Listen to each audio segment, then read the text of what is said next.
तुम्ही आम्ही सर्व या काळामध्ये फसलेलो आहोत आणि आपला एक दिवस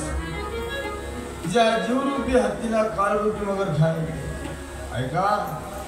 मग शेवटच्या काळामध्ये तुम्हा आम्हाला जर कोणी कामी येत असं फक्त एक म्हणजे भगवंत बांधून येत नाही। तुम्ही जर काय कामी येत नाही जे होऊन गेलं ना काल 2017, 18 आणि 19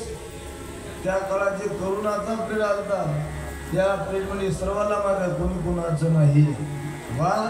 जन हे सुखाचे गेल्या दिकऱ्याचे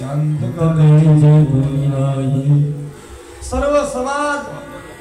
आप्तबंध सखे सजन सोयरे फक्त जन हे सुखाचे हे समाज फक्त सुख काळात कमी राहिला पण या जीवाला काळ खाणार आहे म्हणून या काळामध्ये भगवंताची उपासना भगवंताची आराधना भगवंताची साधना भगवंताचं नामचिंतन करून काळ सारावा चिंतने काळ सारावा